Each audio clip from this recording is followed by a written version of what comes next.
Assalamualaikum warahmatullahi wabarakatuh. Alhamdulillahi rabbil alamin. Wassalatu wassalamu ala asrafil anbiya'i wal mursalin wa ala alihi wa sahbihi ajma'in, amma ba'd. Hasani official channel dari Allah Subhanahu wa taala. Kali ini kita akan membahas berjudul mengharapkan kematian karena takut fitnah.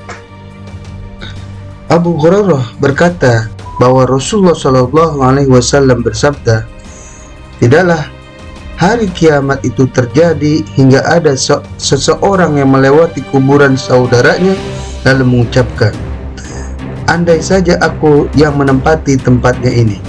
Hadis riwayat Imam Malik. Thauban berkata bahwa Nabi Muhammad SAW bertutur, ya Allah, aku mohon kepadamu agar dapat mengerjakan berbagai kebaikan, meninggalkan kemungkaran, dan mencintai orang-orang miskin. Seandainya engkau menghendaki fitnah bagi manusia, kembalikanlah aku kepadamu tanpa terkena fitnah. Hadis riwayat Imam Malik dan Al-Bazzar.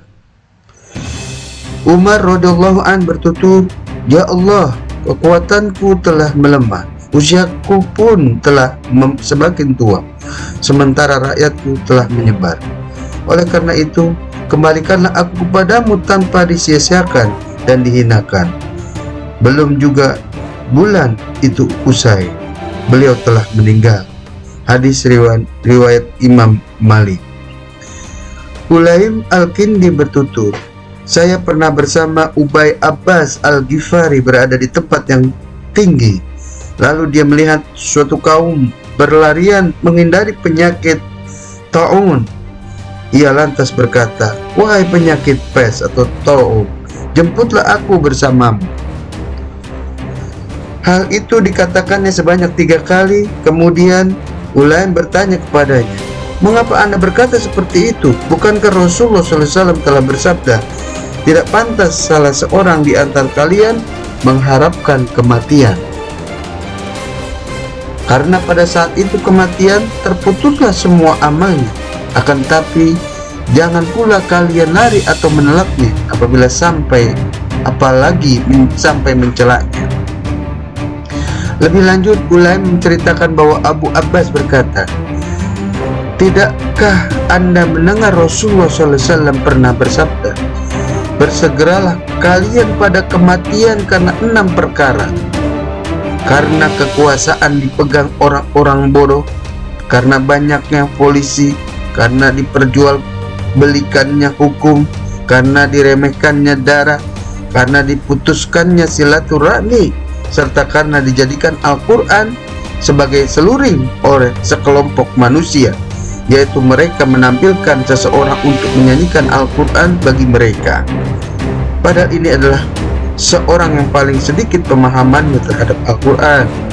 Hadis riwayat Ibnu Abdul Al-Bir dalam At-Tamhid, Al-Marwazi dalam Al-Janaiz, Imam Ahmad dalam Musnadnya, dan Imam At-Tabari dalam Al-Kabir. Al-Hasan meriwayatkan bahwa Al-Hakam Ibnu Amr berkata, wahai penyakit ta'un, jemputlah aku bersamamu. Kemudian ditanyakan kepadanya, mengapa anda berkata demikian? Padahal anda telah mendengar Rasulullah SAW bersabda, tidak pantas salah seorang dari kalian mengharapkan kematian. Saya pernah mendengar apa yang telah anda dengar itu, tapi saya ingin segera mati karena 6 hal. Diperjualbelikannya hukum, banyaknya polisi, pemerintahan yang dipegang anak-anak, ditumpahkannya darah, diputuskannya silaturahmi, serta adanya golongan yang pada akhir zaman mendorong para pembaca Al-Quran untuk menjadikan Al-Quran sebagai seluring. Hadis riwayat Al-Hakim. Habib Ibnu Abi Fadalah bertutur bahwa Abu Hurairah pernah menyebut-nyebut kematian seakan-akan ia mengharapkannya. Sebagian sahabat lantas bertanya, mengapa anda mengharapkan kematian? Padahal Rasulullah SAW telah bersabda, tidak diperbolehkan seorang pun mengharapkan kematian, baik ia orang baik maupun orang jahat. Jika ia orang baik, ia mungkin akan bertambah kebaikannya. Jika ia orang jahat, ia mungkin akan meninggalkannya. Abu Hurairah menjawab, bagaimana saya Bagaimana saya tidak mengharapkan kematian, sementara saya takut melihat 6 perkara: diremehkannya dosa, diperjualbelikannya hukum, diputuskannya silaturahmi, banyaknya petugas keamanan, dan adanya golongan yang menjadikan Al-Quran sebagai seluruh. Ibnu Sa'ad dalam At-Tabaqat. Amr ibnu Anbasah meriwayatkan bahwa Rasulullah SAW bersabda, "Tidak pantas salah seorang di antara kalian mengharapkan kematian, kecuali jika dia benar-benar yakin akan amal. Jika kalian mengetahui 6 perkara dalam Islam, bolehlah kalian berharap akan kematian. Ke-6 perkara itu adalah pertumpahan darah, pemerintahan dipegang anak-anak, banyaknya petugas keamanan, pemerintahan dipegang orang-orang bodoh, diperjualbelikannya hukum, dan golongan yang menjadikan Al-Quran sebagai keseluruhan." Hadis riwayat At-Tabrani. Ibnu Mas'ud bertutur bahwa Rasulullah SAW bersabda, "Dajjal tidak keluar hingga tidak ada sesuatu yang lebih dicintai oleh seorang mukmin selain kematian." Hadis riwayat Abu Nu'aim. Sufyan berkata, "Akan datang kepada manusia suatu zaman yang di dalamnya kematian lebih disukai oleh para pembaca Al-Quran yang hidup pada zaman itu daripada emas merah." Hadis riwayat Ibnu Abi Ad-Dunya. Abu Hurairah bertutur bahwa Rasulullah SAW bersabda, "Kematian itu hampir saja lebih disukai oleh seorang mukmin ketimbang air dingin yang dilumuri madu kemudian diminumnya." Abu Zar berkata, "Akan datang kepada manusia suatu zaman yang jika ada jenazah lewat di hadapan mereka, seseorang berucap, 'Seandainya saja aku menempati tempatnya itu.'" Abu Salmah ibnu Abdurrahman menuturkan, "Abu Hurairah pernah sakit. Aku datang menjenguknya, lalu mendoakannya, 'Ya Allah, sembuhkanlah Abu Hurairah.' Abu Hurairah berkata, 'Hendaklah Anda jangan mengulangi doa itu.' Kemudian Abu Hurairah berkata lagi, 'Abu Salmah, akan datang suatu zaman kepada manusia tatkala kematian lebih disukai oleh salah seorang di antara mereka daripada emas merah.' Abu Salmah, seandainya Anda tetap hidup dalam waktu dekat ini, niscaya akan ada seseorang yang mendatangi sesuatu kuburan seraya berucap, 'Seandainya aku menempati tempatmu ini.'" Hadis riwayat Ibnu Sa'ad. Dalam Al-Janaiz Al-Marwazi bertutur bahwa Marwah Al-Hamdani berkata, "Abdullah pernah mengharapkan kematian bagi diri dan keluarganya. Lalu ditanya, 'Anda telah mengharapkan kematian bagi keluarga Anda, tetapi mengapa tidak untuk diri Anda sendiri saja?' Seandainya saya tahu bahwa Anda menerima keadaan diri Anda seperti ini, niscaya saya akan berharap untuk dapat hidup bersama Anda selama 20 tahun, jawab Abdullah. Ubay Usman berkata, "Suatu hari Ibnu Mas'ud berada di suatu tempat berteduh miliknya. Ia memiliki 2 anak wanita yang keduanya memiliki kedudukan dan kecantikan.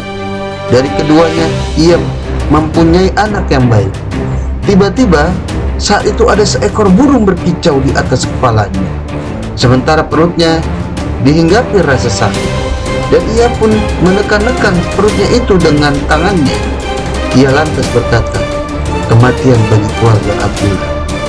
Lalu diikuti oleh Abdullah ibnu Mas'ud, 'Kematian keluargaku adalah lebih aku sukai daripada kematian burung ini.'" Qais berkisah, Abdullah memiliki beberapa anak. Mereka begitu erat memeluknya. Abdullah lalu berkata, "Tahukah kalian mereka ini?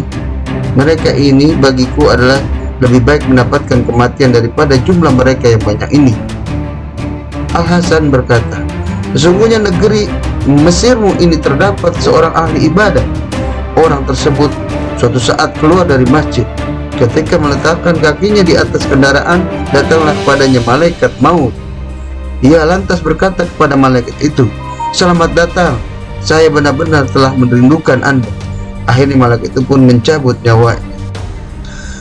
Abu Nu'aim berkata, "Demi Allah, seandainya kematian itu berada di tempat yang telah ditentukan, niscaya aku merupakan orang yang paling dulu sampai ke tempat itu. Abdul Rabbi Ibnu Syarih berkisah bahwa ia pernah mendatangi rumah Makhlul ketika sakit menjelang kematiannya. Abdul Rabbihi lalu mendoakan, semoga Allah menyembuhkan Anda. Makhlul menjawab, tidak, sungguhnya tinggal bersama zat yang diharapkan penyembuhannya itu adalah lebih baik daripada tetap tinggal bersama hal yang tidak dapat dijamin keamanannya, yaitu setan dari golongan manusia serta iblis dan bala tentaranya. Dalam bukunya, Ibnu Asakir meriwayatkan kisah dari Abu Masyar. Ia bertutur, saya pernah mendengar seorang berkata kepada Said Ibnu Abdul Aziz At-Tanuki, semoga Allah memperpanjang hidup Anda. Said pun marah seraya berkata, tidak, semoga Allah mempercepat diri saya bertemu dengannya. Abu Nuaim berkisah bahwa Ubaidah Ibnu Al-Muhajir berkata, seandainya dikatakan siapa saja menyentuh tongkat ini, ia bakal mati. Niscaya saya akan berusaha menyentuhnya.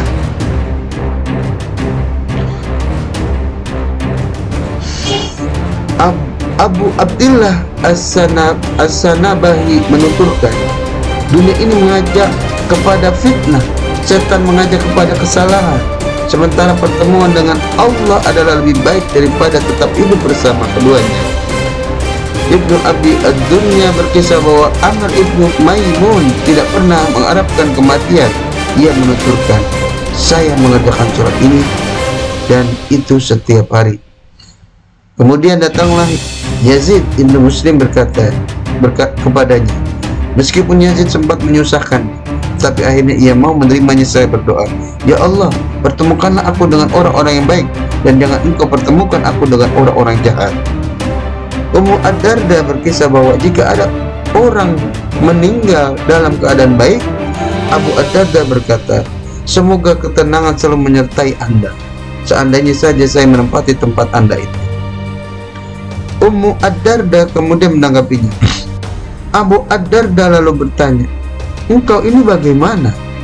Apakah engkau tidak tahu bahwa seorang ini bisa saja di pagi hari menjadi mukmin dan di sore hari menjadi munafik, lalu imannya dirampas sedangkan dia tidak menyadarinya? Namun karena mayat ini, aku sendiri lebih mengharapkan tetap hidup dalam keadaan sholat dan puasa. Ibnu Abi Saibah dalam Al-Musannaf dan Ibnu Abi Ad-Dunya meriwayatkan bahwa Abu Yuhaifah berkata, tidak ada satu nyawa pun yang dapat menebusku dari kematian, tidak juga nyawa lawan. Ibnu Abi Ad-Dunya, Al-Khattab dan Ibnu Asakir mengisahkan bahwa Abu Bakhrah As-Sahabi radhiyallahu anhu berucap, demi Allah, tidak ada nyawa yang keluar yang lebih aku sukai daripada nyawaku ini, tidak juga nyawa lalat yang sedang terbang. Orang-orang pun terheran karenanya dan bertanya, mengapa? Aku takut menjumpai suatu zaman dan pada masa itu aku tidak mampu menegakkan amar ma'ruf nahi munkar. Lalu apa yang terbaik pada hari itu? Jawabnya, Abu Hurairah radhiyallahu an berkata bahwa ada seorang berjalan melewati dirinya, lalu dia pun bertanya, hendak kemana Anda? Ke pasar, jawab. Lebih lanjut Abu Hurairah mengatakan, seandainya Anda dapat membelinya saya kematian sebelum pulang, belikanlah. Dikisahkan oleh Ibnu Abi Syaibah dalam Al-Musannaf, Ibnu Sa'ad dan Imam Baihaqi dalam Su'aib Al-Iman. Al-Irbah Ibnu Sariyah dalam salah seorang sahabat Nabi SAW yang sudah tua mengendaki nyawanya dicabut. Ia berdoa, ya Allah, usiaku sudah semakin tua, tulangku pun semakin melemah. Oleh karena itu pertemukanlah segera aku dengan. Lebih lanjut dia mengatakan, suatu hari aku sedang berada di masjid Damaskus. Aku mengerjakan sholat dan berdoa. agar nyawaku segera dicabut. Tiba-tiba bersamaku ada seorang pemuda yang sangat tampan mengenakan pakaian berwarna hijau seraya berucap, "Doa apa yang Anda panjatkan itu?" Aku menjawab, "Bagaimana seharusnya aku berdoa, nak?" Lalu pemuda itu berdoa, "Ya Allah, perbaiki amal ini dan panjangkan waktu kematian." "Siapakah engkau ini, nak? Semoga Allah memberikan rahmat kepadamu," tanya. Pemuda itu menjawab, "Aku ini Ratabil, mencabut kesedihan dari diri orang-orang yang beriman." Aku lalu berpaling namun tidak melihat seorang pun bersamaku. Dikisahkan oleh Ibnu Abu Dunya At-Tabrani dalam Al-Kabir dan Ibnu Asakir dalam Urwah Ibnu Ruwayni. Demikianlah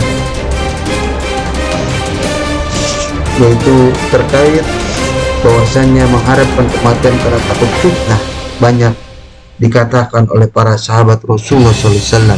Semoga menjadi ibrah buat kita semua di akhir zaman ini. Kurang lebih mohon maaf. Assalamualaikum warahmatullahi wabarakatuh.